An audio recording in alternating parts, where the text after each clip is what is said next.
Wednesdays here on the program, we like to put the spotlight on the farm women's group Common Ground. Common Ground is a group of farm women who want to be a resource for consumers who want to know more about how their food is grown. Joining us now is Common Ground volunteer Paula Peterson from the Waverly area. Good morning, Paula. Good morning. Yeah. It was so nice to have to use my windshield wipers to come in. Yes, I'm sure. That was great. After this summer we've had, yeah. Yeah, no, that was great. So we're talking about gluten today. Yeah, when I was in the grocery store, you see a lot of things that say gluten-free, and I started wondering, you know, where it comes from, what it is. And gluten is a protein that is found in wheat, rye, and barley, and that's the only crops that you find it in.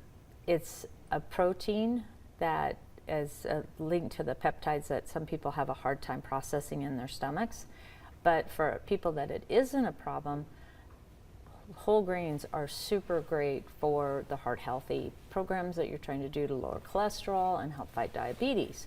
So you really, I mean, I don't want people just to cut out wheat, rye, and barley because it's really important to your body if your body can tolerate it.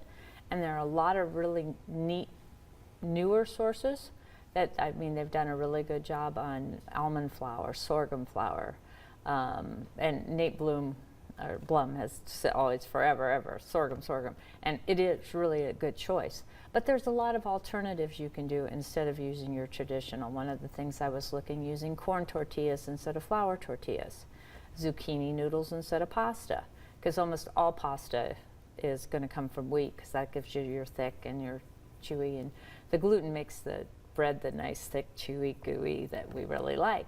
So there are alternatives out there. But it's really about making sure you're reading both sides of the labels. Mm-hmm. Look at the front of the bottle, see if it says, you know, gluten-free, but look on the back in the ingredients, because it'll say, you know, if it was processed at a plant that has wheat at all. I mean, that'll be on the labels. So really know what you're looking for, and don't be afraid of your food, but learn your food. Mm-hmm. Yeah, and you know, again, why is this important for consumers to know and maybe think about this? Well, in our family, it's not a concern, but we have a lot of people in our church that when we're doing potluck, I've gone to making sure I have like a gluten-free cookie, or, you know, even when I'm making my soups, I'll use cornstarch instead of flour to thicken it, because that way it can be for gluten-free. So it's just kind of knowing that there are a lot of people that this is a concern, and as a cook and as my family, I want to make sure nobody gets sick eating my food and for not knowing, you know, if it had gluten in it. And so I think it's important, just as a parent, as a community member, to know, just know what you're cooking with. Yeah, makes sense. Very good. Okay. And I know you're sticking around. You have a recipe to share today. And it is not gluten-free. Okay. It is a lemon cheesecake braid roll up. Yeah.